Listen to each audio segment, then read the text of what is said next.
Bien, ¿por qué este tema? ¿Por qué es posible? ¿Por qué preguntamos si es posible reindustrializar Euskadi? Estamos viviendo una situación económica negativa, sin precedentes. Tras años de crecimiento y creación de empleo extraordinarios, debido sobre todo al crecimiento mundial, causa que ahora no nos ha permitido ser objetivos a la hora de valorar nuestro nivel real de competitividad. Este 2013 será el 6º año desde el inicio de la crisis y el 3er año de recesión.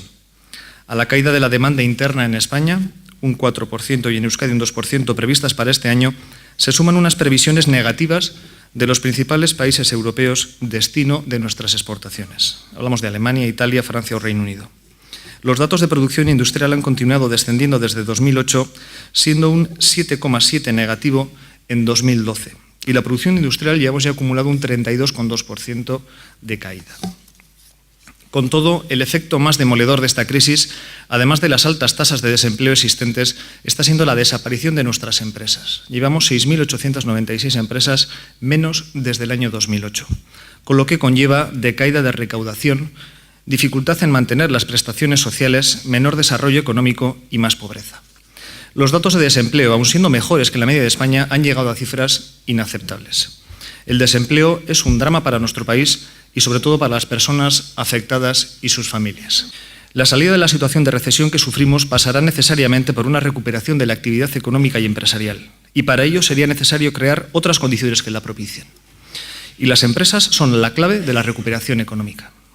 Por ello conviene recordar algunas premisas que en CEDEC consideramos importantes.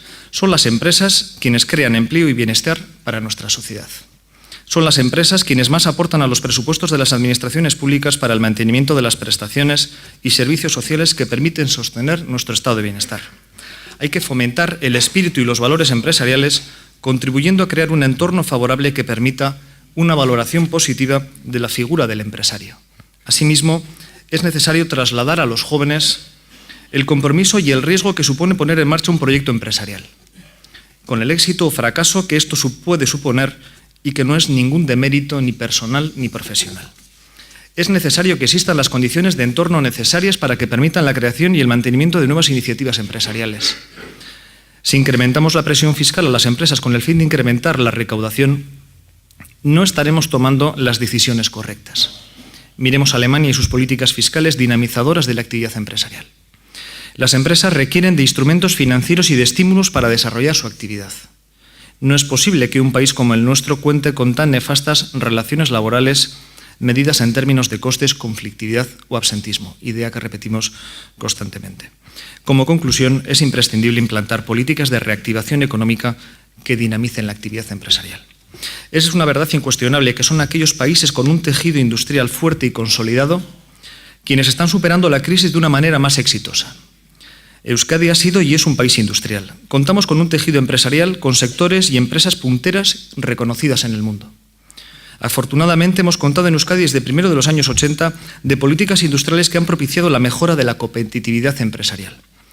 Este apoyo social e institucional ha sido uno de los elementos decisivos para que seamos una de las regiones europeas con más peso industrial de Europa. Esta apuesta por la industria ha sido también una apuesta por la innovación. Sin embargo, el ciclo económico de bonanza y crecimiento no nos ha dejado reflexionar sobre el hecho más grave. ¿Por qué dejamos de ser competitivos y o atractivos para la implantación de las empresas? ¿Vamos a ser capaces de recuperar en cantidad y calidad el tejido industrial perdido durante la crisis? Deberíamos marcarnos unos retos ambiciosos. Posicionar a Euskadi como una de las regiones más competitivas de Europa. Propiciar una economía y una fiscalidad muy vinculada a la industria y a los servicios de alto valor añadido. Posibilitar que sea la industria el elemento clave para garantizar un crecimiento económico sostenido que permita la creación y el mantenimiento de empleo. Deberíamos ser atractivos como países. El gran reto es seguramente tener la valentía de analizar entre todos los actores sociales, partidos, políticos, sindicatos, empresarios, universidad, sobre cuáles son las causas reales de nuestro decaimiento industrial, empresarial y sus consecuencias, y cuáles son las bases sobre las que desarrollar una nueva reindustrialización.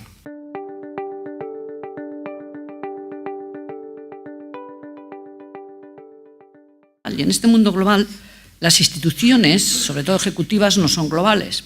Y esto nos obliga a preocuparnos de la competitividad de una manera casi determinante. O sea, no podemos olvidar la competitividad en ningún momento. Y la competitividad de una región depende crucialmente de la productividad. Esto es un determinante, la productividad que tengamos es un determinante clave, y no solo en el corto plazo, sino fundamentalmente en el largo plazo. Y a la hora de analizar el bienestar colectivo de todos, esto va a ser básico, qué productivos seamos. Porque yo creo que ya hemos aprendido que ya no importan solo las diferencias relativas, que importan las diferencias absolutas cuando estamos hablando de pequeñas regiones o pequeñas nacionalidades, como le queramos llamar a zonas como Euskadi. Por eso es tan relevante el tema que hoy se ha elegido aquí, porque el abordar esta cuestión nos va a obligar a plantear muchas preguntas y a contestar muchas cuestiones. En la interpretación más comúnmente aceptada de lo que nos está pasando y lo que nos ha pasado, yo creo que todos aceptamos como buena la idea que ya se ha mencionado de que, bueno, aquí hemos aguantado mejor el zarpazo de la crisis, que empezó en 2006 porque nuestro modelo productivo era más equilibrado, no descansaba totalmente en el sector de la construcción, teníamos un sector industrial potente, pero esto ha durado 2 años. Tendremos que pensar eso qué ha significado. ¿Es suficiente garantizar, era suficiente que pudiéramos garantizar 2 años de estar guarecidos de lo que ha acontecido, o necesitamos asegurarnos de una forma que nos dure más que 2 años la protección frente a shocks estos brutales que vienen desde el exterior? La pregunta de qué está pasando con nuestra industria y es posible o no reforzar nuestro sector industrial es muy relevante. Y Schumpeter, y ya voy a citar a Schumpeter porque me parece que es un economista en el que todos estaremos de acuerdo, fue, probablemente todos sabemos, ministro de Finanzas y fue profesor en Harvard durante muchos años, y además hemos aprendido lo que él dijo luego con la experiencia, lo dijo bien claro, y lo acabas de decir tú. Las empresas y los empresarios constituyen el corazón de nuestro crecimiento, y el crecimiento a largo plazo descansa en las innovaciones.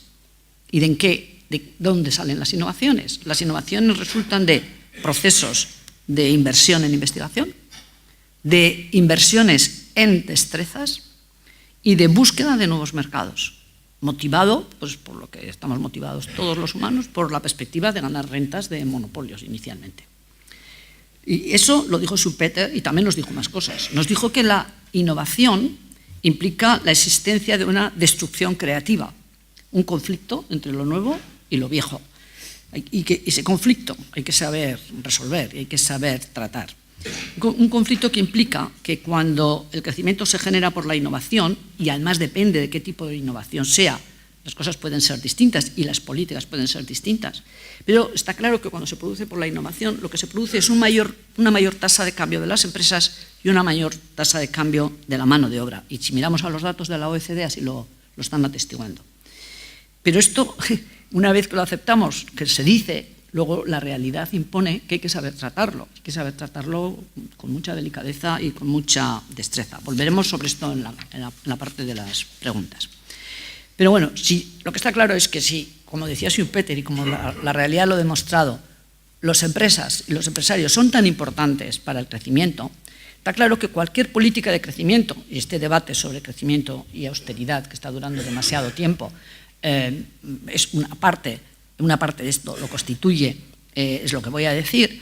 Bueno, pues una parte de la política de crecimiento que habrá que poner en marcha tiene que ser la política industrial.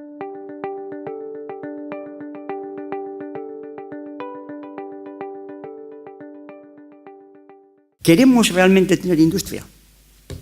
Es decir, ¿estamos dispuestos como sociedad a asumir y a establecer las prioridades necesarias en nuestras políticas de ordenación del territorio, urbanísticas, medioambientales, fiscales, de infraestructuras, educativas, para acoger proyectos industriales? Yo la primera pregunta que haría, porque si la respuesta es un rotundo sí, pues podemos seguir hablando del tema y podemos seguir reflexionando sobre la reindustrialización.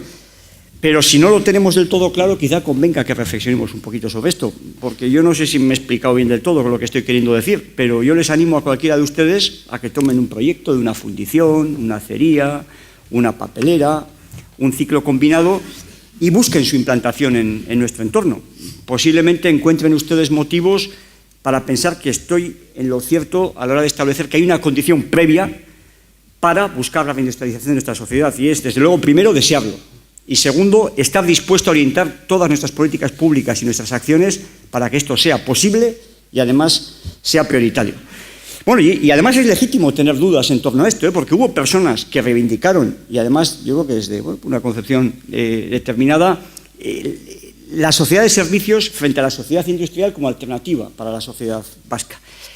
Y en este sentido, pues yo creo que hay, en cierta medida, quien defiende abiertamente que el declino de los empleos en la industria es, en términos históricos, pues un proceso como fue el declino de los empleos en el sector primario, algo que hubo una sustitución por sectores que generan más alto valor añadido y que es un proceso inexorable, fruto de la mejora de la productividad, y que nuestra obligación es sustituir estos empleos por empleos en el sector servicios de más alto valor añadido. Desde mi punto de vista, y les adelanto que no comparto esta visión, hay varias diferencias. La primera, que no es cierto que la industria, y aquí incluyo los servicios de alto valor añadido directamente vinculados a la industria, esté reduciendo su participación en los países desarrollados. Alemania, Holanda, Corea, la República Checa, Finlandia, Noruega son buenos ejemplos de que esto no está pasando. En estos países el Producto Industrial Bruto crece. Y si alguno tiene alguna duda, fíjense la evolución en estos últimos tiempos del Producto Industrial alemán y el de la zona euro. La segunda es que no hay ninguna evidencia, y lo afirma la Brookings Institution, un organismo al que tengo el honor de pertenecer, de que los incrementos de productividad conlleven pérdida de empleos industriales. Más bien lo contrario. Es más, los incrementos de productividad suponen más competitividad y suponen en estos países más empleos industriales. Y yo creo que hay una tercera y poderosa razón para apostar por la industria, y lo resume muy bien el CEO de una gran empresa con la que me toca competir, que es Dow Chemical, cuando dice que allá donde va la fabricación, la innovación siempre la sigue. O sea, la fabricación no es solo una fuente de buenos empleos para gente muy formada y para gente con una buena formación profesional. Es también un factor clave para la innovación. Sin fabricación en un entorno es muy difícil que aflore la investigación, es muy difícil que aflore el desarrollo tecnológico y es muy difícil que aflore el diseño. Y yo creo que además la industria es clave para tener un superávit comercial y un superávit de cuenta corriente. Y me meto en aguas procelosas delante de un gran economista como el señor Toribio, porque creo que este ha sido uno de los grandes males a lo largo de las 2 últimas décadas de la economía española, de la economía norteamericana y de muchas economías desarrolladas. Este déficit de cuenta corriente ha exigido que tengamos enormes flujos de financiación externa como necesidad, y esta situación, lógicamente, está penando la situación actual. Y afortunadamente, dentro de la panoplia de malas noticias económicas que escuchamos cada día, yo creo que es una situación, y lo comentábamos ayer cenando juntos, que empieza a enderezarse. Fíjense, la pasada semana, y no sé si le ha dado la suficiente relevancia, hemos conocido que la economía española, por primera vez en 42 años, no sé si es desde que se tienen estadísticas o existen estadísticas anteriores, pero por primera vez en 42 años, el mes de marzo, las exportaciones han superado a las importaciones. Y yo creo que esto es algo que quiero destacar, porque dentro del duro ajuste que ha tenido que sufrir la economía española a lo largo de los últimos tiempos, es muy importante que empiecen a aflorar datos todavía muy tímidos, pero tremendamente positivos. Y esto ya sé que se puede explicar diciendo, y algunos lo explican diciendo, hombre, claro, como somos una sociedad más pobre, pues podemos consumir menos, por tanto importamos menos, y como invertimos menos, importamos menos, y esta es la razón. No, esto es una parte de la película. Pero hay otra parte de la película, que es que las exportaciones españolas al exterior están creciendo. Este año crecerán un 4%, y al día de hoy la balanza comercial española es ya positiva con Italia, con Francia, con Bélgica y con 11 de los 17 países de la zona euro. Y hablo de balanza comercial neta, importaciones, exportaciones. Yo estoy contando los servicios del turismo y no sé cuántas cosas más. Y las exportaciones suponen ya un 33% del Producto Interior Bruto de la economía española. Y han subido un 20% desde el comienzo de la crisis. Por tanto, yo creo que es un dato que conviene tenerlo ahí, tímido, evidentemente, pero que indica una tendencia. Y el camino de la recuperación, pues no me gustaría, evidentemente, que la conclusión de esto fuese precisamente una visión positiva, no, el camino de la recuperación va a ser larguísimo. Pero sea como sea este camino, tenga la longitud que tenga, tengamos la seguridad de que el sector exterior, y por tanto las exportaciones, va a ser uno de los principales motores de la misma. Y no hay sector exterior que tire si no hay un incremento claro y una apuesta por la competitividad del sector industrial. Por tanto, necesitamos reindustrialización y más peso en la industria. Me parece que el tema elegido por CEBEC es absolutamente pertinente y oportuno en esta situación. Entonces, si queremos industria, si queremos reindustrialización Y si queremos nuevos empleos industriales, necesitamos empresarios. Y necesitamos personas dispuestas a asumir riesgo. Y tenemos muchos ejemplos en los que nos podemos apoyar en el pasado. La generación de los Javier Ormazábal padre, la generación de Aurelio Arteche, José Mari Corta, al que quiero también recordar, y otros muchos. Porque hace poco leía un comentario en un medio de comunicación en la que una persona decía que si este país tuviese 100 Aurelios Arteches de menos de 40 años, el futuro de la industria, aunque no exento de dificultades, estaría absolutamente garantizado. Pero claro, ¿qué debemos hacer para que salgan 100 Aurelios Arteches en nuestra sociedad? No quiero menospreciar los programas de apoyo al emprendizaje, pero los empresarios no se reproducen por esporas, por lo menos de momento, por lo menos que sepamos. La primera condición para incentivar que surjan empresarios es el reconocimiento social. El reconocimiento social del empresario, porque en épocas pasadas en este país la figura del empresario ha estado socialmente degradada. Y los hijos y los nietos de estos empresarios y de otros muchos empresarios tuvieron pocos incentivos para continuar el camino de sus padres. Aunque a pesar de las dificultades, algunos, y entre otros todos los que han emanado como hijos y nietos de los que están ahí en esa fotografía, otros muchos, pues han sido capaces de continuar con el negocio. Pero el reconocimiento social del empresario es muy importante. Y yo creo que todavía estamos pagando las consecuencias de los finales de los 70 y la primera mitad de los 80 de lo del obrero despedido, patrón colgado, como lema en muchas manifestaciones y muchos carteles. Y hay una generación de hijos de empresarios que vino al mundo dentro de esa dinámica. Y en cierta medida esto desincentivó a toda una generación de potenciales empresarios a seguir el camino familiar. Y no quiero seguir hablando porque podríamos hablar de muchas décadas de asesinatos, secuestros, tiros en la nuca, que han tenido que sufrir el empresariado de este país y que todo esto, sin género de dudas, ha dejado huella. Por tanto, es absolutamente clave e importante que se valorice y se cultive el reconocimiento de los empresarios en la sociedad, en las instituciones, en los medios de comunicación. Porque pongan ustedes cualquier tertulia televisiva, me es igual el viernes a la noche o el sábado a la noche, y analicen todos estos debates en los que se analiza la crisis. Lo de analizar lo digo por utilizar algún verbo, y vean los mensajes en los que se transmiten la percepción respecto a los empresarios, los beneficios empresariales, la asunción del riesgo, el éxito económico legítimo y legal.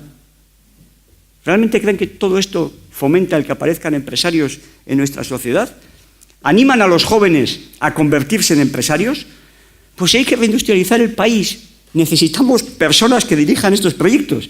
¿Queremos realmente una reindustrialización? Si es verdad que la queremos, pongámonos las pilas y empecemos a crear las condiciones en nuestro entorno que nos hagan competitivos para que haya gente, primero, que tenga motivación suficiente para invertir y, segundo, que tenga un entorno competitivo para invertir, para crear industria, para crear empleos industriales y ayudarnos a reindustrializar el país.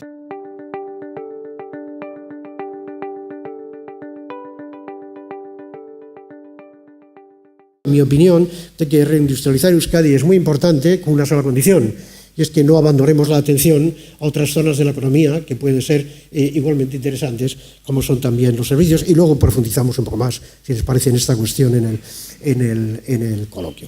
También sabemos, dentro de esta recesión, el comportamiento singular de la economía vasca, donde todos los parámetros relativos a la demanda interna, el consumo privado, el consumo público, la formación bruta de capital, pues han tenido una caída inferior a la que han tenido en el resto del Estado español en el año 2012, y sin embargo el sector exterior no ha aportado algo tan positivo a la economía vasca como lo ha hecho a la economía del conjunto de España.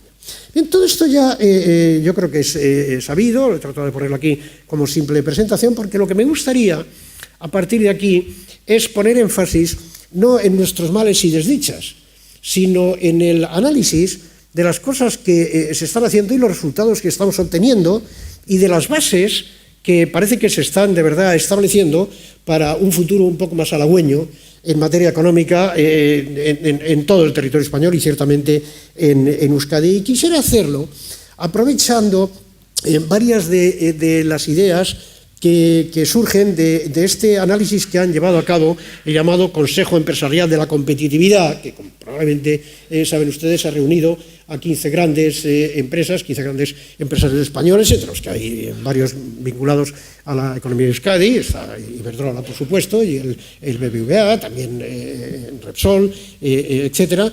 Y yo creo que han hecho un análisis bastante bueno, que hemos presentado después en distintas partes del mundo. A mí me ha correspondido presentarlo en Centro Europa, a otros colegas míos en otras partes del mundo, y que yo creo que de verdad completan esta realidad a veces tan deprimente que tenemos sobre nuestra propia situación y nuestra propia valía económica. Y en concreto hay 4 puntos que ahí se destacan. Yo no estoy seguro de cubrir los 4. Llegaré hasta donde llegue cuando Mari Carmen me diga se acabó. Y lo demás quedará para el coloquio, ¿no? El primer punto que a mí me parece importante es la toma de conciencia de que muchas de las dudas que sobre la economía española existían en el mundo han empezado a disiparse. Yo leía la semana pasada en la primera página de Financial Times, en la parte de izquierda donde están todas las noticias, la noticia sobre la última emisión de Repsol, en la que decían se ha colocado en condiciones muy favorables, y añadía el periodista, como muestra de la renovada confianza de los mercados financieros internacionales en la economía española. El que esto lo diga Financial Times, y además en primera página, me hizo dar un salto brusco. Estaba tomando café en la cafetería del IES y me preguntó el camarero, ¿quema el café? Y dije, no es el café, es el Financial Times lo que parece que quema, porque efectivamente yo creo que muchas de las dudas que se están planteando, que se planteaban, empiezan a disiparse. Hace un año, aquí lo pone 2 veces, hace un año, esto es un error, hace un año, los mercados dudaban seriamente de la economía española y oíamos cosas como, no es una economía competitiva, y esto lo hemos presentado, la deuda es demasiado elevada, las administraciones públicas no son capaces de ajustar el déficit, hay un compromiso insuficiente con las reformas estructurales y el sector bancario es insolvente. Y estas 5 frases, estas 5 afirmaciones son las que de verdad configuraban la visión que de la economía española se tenía desde el exterior y que hacían muy difícil cualquier intento de pensar en una reactivación, ya sea de la industria, ya sea de los servicios, ya sea en Euskadi, ya sea en el resto del territorio español. Yo quisiera repasar un poquito cada una de estas frases, pues para darle su justo sentido y su justa dimensión. España no es un país competitivo. Vamos a ver qué queremos decir. Desde 1999 hasta 2011, Francia ha perdido el 40% de su cuota en los mercados de exportación. Los Estados Unidos perdieron el 32%, Italia también el 32%. ¿Y todo esto por qué? Pues todo esto como consecuencia, obviamente, de la expansión de las nuevas economías, de los BRICS, y por tanto de la ganancia de cuota de esas economías. Como esto es un juego de suma cero, si aquellos aumentaban la cuota, los demás tenían que disminuirla. Pero Alemania solo perdió el 12%, porque ha sido un país que ha dado mucha importancia a la exportación. Bueno, España ha perdido el 9%, menos que Alemania. ¿Somos una economía no competitiva? Pues a lo mejor, pero miremos alrededor, porque las cifras son lo que... En 2007, al iniciarse la crisis, el sector privado tenía un déficit, una necesidad de financiación de 13,4 puntos porcentuales del PIB. Bien, esto quiere decir que el ahorro era inferior a las inversiones que llevábamos a cabo en 13,4 puntos porcentuales del PIB. El promedio de 2009-2012 es de 4,6 puntos del PIB, ahora positivo. En el último año ha sido 7 puntos del PIB. De manera que el sector privado de la economía se ha ajustado de forma tan intensa que ha dejado de necesitar financiación y, por el contrario, tiene en los momentos actuales un exceso de financiación que le permite, entre otras cosas, cubrir el déficit, que ese todavía subsiste, el déficit presupuestario, el déficit del sector público. Por eso España no necesita capitales del exterior, porque el exceso de ahorro generado por el sector privado, después de haberse apretado fuertemente el cinturón y con un gran sacrificio, nos permite cubrir las necesidades de financiación del sector público. Según el Global Competitiveness Report, que esto lo lleva a cabo, estos que hacen las reuniones de Davos, preguntados a los personajes que aparecen allí cuáles son los factores más problemáticos para invertir en España, lo que contestaron el año pasado fue esto. Primero, el acceso a la financiación. Por esto tenemos que repensárnoslo entonces. Pero esto ha sido por primer año, nunca se había dado esto. Segundo, las regulaciones laborales tan restrictivas. Esto en todo el mundo. Se nos dice, quitemos la de financiación, que es muy de este año, que hablaremos de ello, las labor regulations. Tercero, inefficient government bureaucracy, la burocracia ineficiente del sector público. Y esto es muy importante para España, al parecer, según se nos ve desde fuera. Luego, la insuficiente capacidad para innovar en los impuestos, tanto en sus tipos impositivos como en las regulaciones fiscales. Y luego ya viene menor la corrupción, la educación, etcétera, etcétera. De manera que ahí tenemos el sector financiero, las regulaciones laborales, la burocracia del gobierno, el sobredimensionamiento de las administraciones públicas, los impuestos tan elevados. Esto es lo que nos están diciendo, por ahí fuera. De manera que esto es lo que deberíamos entender. Y yo creo haber entendido en la exposición de Joshua Johnny Math que cuando hablaba de las dificultades para la industrialización, pues estaba mostrándose de acuerdo con muchos otros buenos empresarios como él, que por lo menos que acuden a estas reuniones de Davos, porque estaba diciendo exactamente lo mismo. De manera que ahí tenemos una guía que yo creo que sería muy, muy importante. Si yo he dejado con esto la impresión de que todos nuestros problemas se han pasado y están atrás, es que me he expresado muy mal. Porque no era eso lo que he querido decir. Pero sí me ha parecido que el decir que España es un país desastroso sin esperanza no responde a la realidad y que hay algunos temas que hemos sido capaces de hacer y a partir de aquí podemos reindustrializar. Insisto, con un coste muy importante, pero nada, ni siquiera la reindustrialización se logra en esta vida sin un sacrificio serio. Hemos tenido y tenemos que hacer una operación acordeón, nos ha tocado el movimiento contractivo y lo hemos hecho con mucho dolor. A ver si somos capaces de hacer el movimiento expansivo del acordeón para terminar con un tango que sea suficientemente atractivo para todos. Muchas gracias.